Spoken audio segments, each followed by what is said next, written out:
morning, everybody. It's Brooke with Mrs. Cog Hill Farm, and I have to start off by showing you Loretta's trick to taking her vitamin. Y'all watch her. Good girl. I mean, she is a champ at taking her vitamin, and so is Mr. Gus. Well, you may wonder, why do we give Loretta and Gus and Peaches a children's vitamin? And that is to keep them healthy. We had a vet at a large animal veterinary hospital tell us that just by giving pigs chewable vitamin, children's vitamin, daily, it would help them, just as it helps us when we take a multivitamin. So we do that every day, and we add Peaches to her food, but Gus and Loretta, it's kind of like they're anticipating a treat. Well, my second stop every morning is taking care of the chickens. I kind of skip over Moody and the boys. Jason handles that. If I had to, I could, but he just takes care of them, and I carry on, go to the chickens. But I gotta show y'all something before we get in there. Okay, so here I am out front, in front of the greenhouse that the climbing pinky rose is growing on the other side. And everything's kept tidy over here. So why does this look like it does? So you see how tall the grass is over here? Everything else is weed-eated and kept nice and neat looking, except for this area over here. And that is because if you look very closely, you will see a mama duck sitting on a nest. I have no idea how many eggs she has under there, but I do know that she's been sitting for quite a while. Before we moved the coop the last time, she was sitting over here, and I made sure to tell Jason to don't take care of any weeds, don't do anything over here, because we've got a precious mama sitting on eggs, and I cannot wait to see little baby ducklings. So while we're out front at the greenhouse, y'all have got to see the climbing pinky rose. I mean, is this thing not beautiful? Jason made this arbor just, I don't know, a couple of years ago out of a cattle panel, and he just folded it over and planted a rose on each side. I'm here to tell y'all, it could not be more beautiful. I would say by this time next year, you're not going to be able to see the cattle panel. It's going to be completely engulfed in pink. Look at it.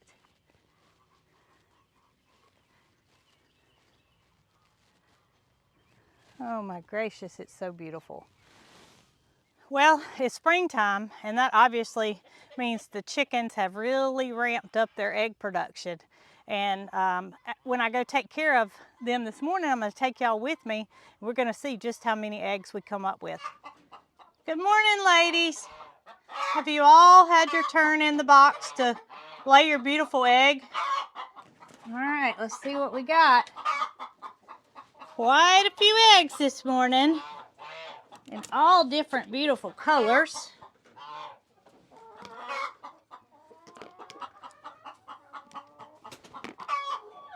$15, $17, $18 eggs this morning, girls.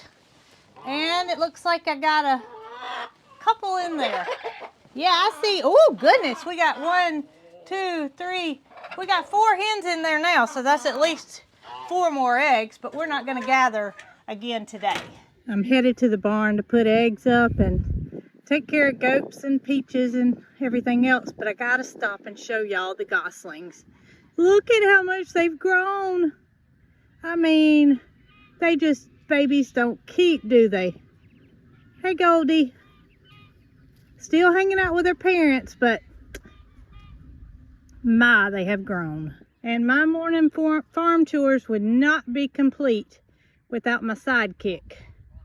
I called her when I left out of the chicken area, and she was nowhere to be seen, so I left the gate open, but here she comes, Miss Dee Dee. She lives for mornings. You know, it's quite amazing how the two girls that are going to be milked, they know to stay in. They know that they're going to go to the milk stand, while all the other goats know to exit the stall. Hopefully this works as it usually does. Hello everybody. Good morning. Okay, everybody out except for Capri and Fifi. Topper just ran out. Now we got Bootsy, and Bootsy's always the one that's left behind with the two mamas. Let's see if we can't get Bootsy on out. And now I have Honey trying to come in. Back up, sweet girl. Just like that. I have two girls remaining in the stall that I want to go to the milk stand. And I do believe Fifi is very close. Her due date is April the 30th, but 140 days is Saturday, which is April the 20th. So I don't know if she's gonna make it to 5 months, which is April the 30th. We'll find out. Got my lovely Biscuit this morning, who decided to come and join, and she's an attention-seeking cat, to say the least. A lot of you guys saying that she was begging for my loving in the video where I made the curtain and I didn't give it to her. But I was focused on what I was doing, and I assure you, Biscuit gets loving all the time. Right, girl? She's such a sweet girl. For whatever reason, ever since this training started, Capri has been first. And she's gonna continue to be first, while Fifi waits behind. Your turn's next, girl. All right, come on, Capri, let's go. You know the way. Easy as that. She comes and jumps right on. She knows right where to go. She has no problem with anything that I do to her udder. And she's finished eating. Good girl. And still applying the herbal cream to Fifi's udders, and it's still going well. It has completely softened up. It feels the same as the other udder, and you can see she has absolutely no problem with me touching her at all. All right, all the animals are taken care of, and I have to share something with you guys.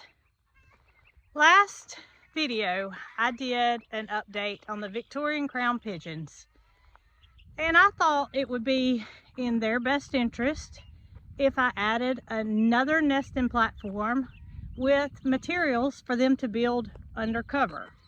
And they would be safer if they decided to lay another egg this season. It would work out better for all of us. I could have a camera where I could watch them. You know, it was for their protection, for their good. Well, my plan backfired, and I'm going to show you why. Dee Dee says she sure is happy she went from being a little dog that didn't have a whole lot of purpose to living on a farm and enjoying every single day of her life. You coming? I knew you would. You're not gonna miss a chance to get an egg, are you? Come on in. So how did my plan backfire? Well, this is the nest, the platform that I supplied for the beautiful couple to build a new nest on, hopefully.